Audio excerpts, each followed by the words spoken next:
Teenagers across America are playing with a new and frightening game, Satanism. Their school books are marked up with satanic symbols, upside-down crosses, pentagrams, the number 666. Their fashions glamorize the demonic. They are seduced by heavy metal heroes, many of whom feature satanic imagery in their songs and album covers. For some of these young people, the fixation on violence, evil, and death leads them to commit abominable crimes. The old proverb warning against wine, women, and song has taken on new spiritual momentum. Sex, drugs, and rock and roll is the modern cry of a rebellious youth. Satanist Aleister Crowley has indirectly influenced many leading rock groups, including the Beatles, the Rolling Stones, Led Zeppelin, and Ozzy Osbourne, who even wrote a song about Crowley. Today's music industry commercializes satanic themes without concern for the souls they seduce. Even those bands who promote hardcore Satanism deny that they are Satanists, but admit that Satanism sells and that they are simply giving their fans what they want to hear. Many bands get their ideas from horror films and videos, which explicitly depict satanic rituals, death, murder, and cruel tortures. Evidence shows music laced with satanic overtones has played an important role in the lives of many of the teenagers who have been convicted of satanic killings. Night Stalker Richard Ramirez, obsessed with the music of the rock group AC/DC, admitted that their lyrics influenced his mayhem killings. Peer pressure is especially important to the teenager, even more so. We all want to feel accepted. But teenagers need that stability in their lives of knowing that they are able to carry on relationships.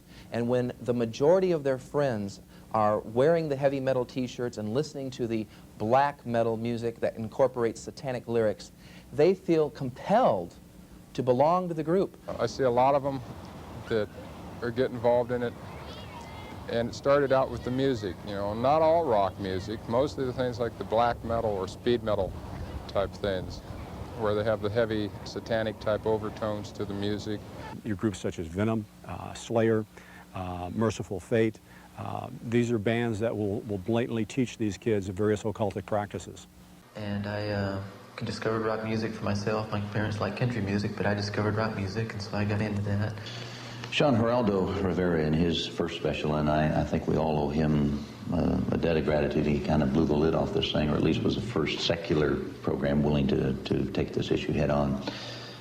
He said in that program that not once had they ever interviewed any person involved in Satanism, had never certainly interviewed anyone like yourself who had committed a heinous crime because of Satanism, that rock music was not a part of it, that they were not a part of that life. Right. I think that has to be definitely taken into account. I don't think that rock music is responsible for all the world's evils, you know, as some pastors I'm sure would maintain, but the rebellious lifestyle that is glorified in rock music, it does carry over into the kid, you know, into a teenager's mind. And especially with heavy metal music, which is always been on the lunatic fringe of, you know, music in general. It deals with things that other music just will not get into. It deals with Satanism, you know, it deals with a lot of the abuse and stuff that goes on. And there are some really sick songs out there. Drugs, sex, power. These are the enticements Satanists use to lure teenagers. Another is music, specifically heavy metal or black metal. I think music has always been a powerful media all the way through. I mean, music was important to you and me, and it's important to the teenagers today. And we're not anti-heavy metal, but we're anti the heavy metal message that is causing death and destruction.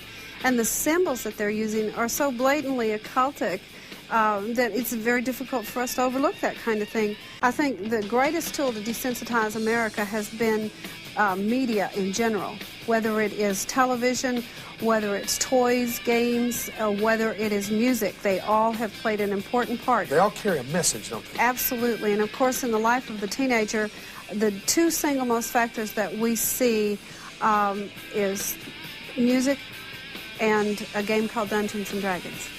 And then, of course, trailing very closely behind that and vying for the position is the amount of occult information that is put out through the videos, the movies, the TV shows.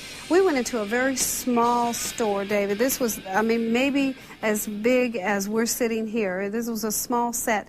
We found 119 videos on the occult in one small store.